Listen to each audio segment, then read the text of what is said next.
नहमदुहु व नुसल्ली अला रसूल करीम अम्मा बाद। पश्चिम बंगला का पीर फुरफुरा दरबार शरीफ मुजद्दिदिया जवान पीर अबू बकर सिद्दीक रहमतुल्लाह अलैह का संगठन ऑल इंडिया मुजद्दिदिया मिशन सर्वधर्म सम्मेलन कमेटी के सदस्यों हैं हम मोहम्मद आसिफ। इसके अलावा सर्वभारतीय जातीय कांग्रेस इंडिया गठबंधन नेशनल इंडिया के सदस्यों हैं हम। हिंदू मुस्लिम सिख ईसाई जैन ख्रिस्टन आदिवासी दलित हम सब हैं भाई भाई।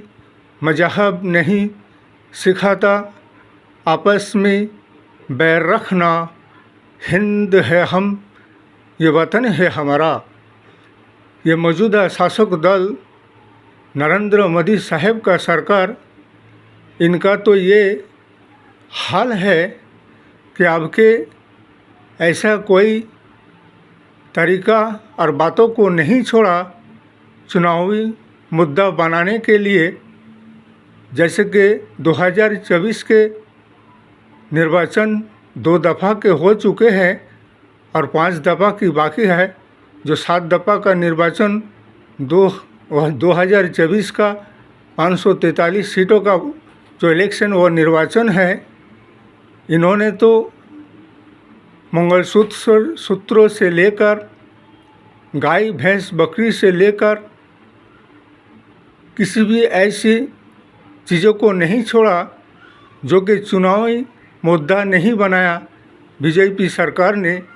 जैसे कि हमारे सर्वभारतीय जातीय कांग्रेस नेशनल इंडिया के तरफ से जो कि चुनावी घोषणा पत्र जारी किया गया है, इसमें भारतवर्ष के 130 करोड़ जनगण के लिए और उनके हक में जो कि चुनावी घोषणा पत्र जारी किया गया, उसमें बेरोजगारों को रोज़गार दिलाने की बात कहा गया है।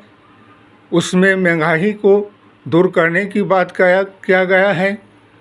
उसमें आदिवासी दलित सिविल कास्ट ओबीसी सबको उनको उनकी हक अधिकार दिलाने की बात किया गया है।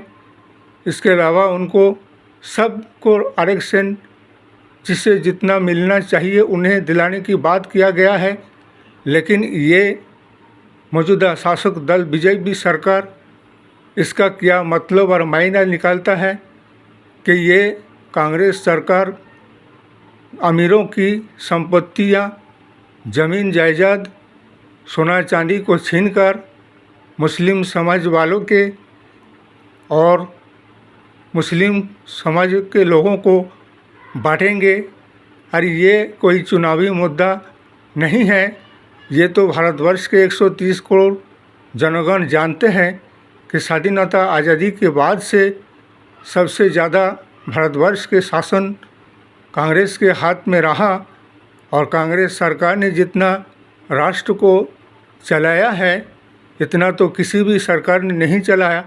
वो तो सारे भारतवर्ष के जनगण जानते हैं कि कांग्रेस ने अब तक भारतवर्ष के जनगण का जो कुछ भी दायित्व कर्तव्य पालन किया, उनके जानो माल की रक्षा की, उनकी बेरोजगारी से लेकर रोज़गार दिलाने तक की, विकास के राहों में देश और समाज को आगे बढ़ाकर ले जाने तक की सारी चीज़ें कांग्रेस ने किया है।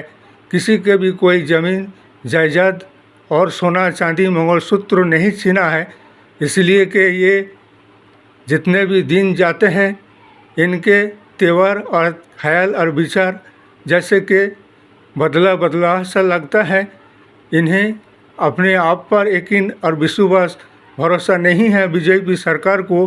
अरे कभी तो सच बोला करो। सच बोलना तो तुमने सीखा ही नहीं झूठों के सिवा। इसलिए कि आप कहाँ तक झूठ बोलते रहोगे और 130 करोड़ जनगण को बेवकूफ़ बनाते रहोगे। लेकिन आप बेवकूफ़ नहीं बनने वाला है, इसलिए कि तुमने अपने बीवी जसोदा बाई का अपना मंगलसूत्र का रक्षा नहीं कर पाया, उसे भरा जवानी में छोड़कर तुमने उससे बेवफाई किया और तुम अब आए हो भारतवर्ष के हिंदू समाज के महिलाओं को बहकाने और भड़काने कि उनकी मंगलसूत्र और सोना चांदी कांग्रेस छीन लेगा। ऐसा तो है ही नहीं। सभी को ये जानते हैं कि कांग्रेस ने महिलाओं को जो सम्मान और इज्जत मान दिया है, सबको अपने अधिकार हक दिया है, उसके बाद उन्हें ज़िंदगी जीने का हक दिया है संवैधानिक अधिकार के हिसाब से। इसीलिए बेफजूल की बातें करने से काम नहीं चलेगा, बल्कि काम करके दिखाने से और देश और राष्ट्र को विकास के राहों में आगे बढ़ाकर ले जाने से। तुमने तो विकास के नाम पर लोगों को धोखा दिए हो और लोगों को लूटकर अडानी, अंबानी, नीरव मोदी को उनकी दौलत और संपत्ति को उनके हवाले किए हो। लेकिन हमारे सर्वभारतीय जातीय कांग्रेस अडानी, अंबानी, नीरव मोदी की दौलत को लाकर जितने भी घोटाला बाजी किए हैं वो जनगण के विकास के लिए काम में लगाया जाएगा।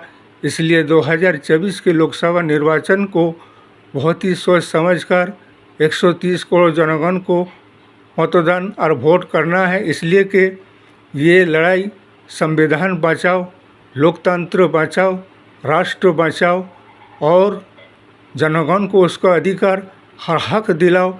इन्होंने तो जब से शासन में आए हैं 2014 से अब तक के समय में किसी की सुहाग को उजाड़े, किसी को यतीम बना दिया, किसी को विधवा बनाए, किसी के घरों को बुलडोजरों से तोड़वाए, किसी को इनकाउंटर किया। इसके सिवा इन्होंने क्या ही किया है, बल्कि लोगों के सुहागों को उजाड़ा, किसी को विधवा और यतीम बनाया। ये तो काम है इनका, कहते कुछ और करते कुछ और, दिल में कुछ और जगह पे कुछ और। इनकी क्या ठिकाना है बातों का। इसलिए हमारे 2024 और लोकसभा निर्वाचन में नेशनल इंडिया गठबंधन सर्वभारतीय जातीय कांग्रेस को वोट दीजिए और एक परिवर्तन बदलाव को लाइए और संविधान, लोकतंत्र, राष्ट्र और देश को बचाइए। इस वीडियो को ज़्यादा से ज़्यादा लाइक दीजिएगा, शेयर कीजिएगा, सब्सक्राइब दीजिएगा। जय हिंद, जय भारत, मोहम्मद आसिफ।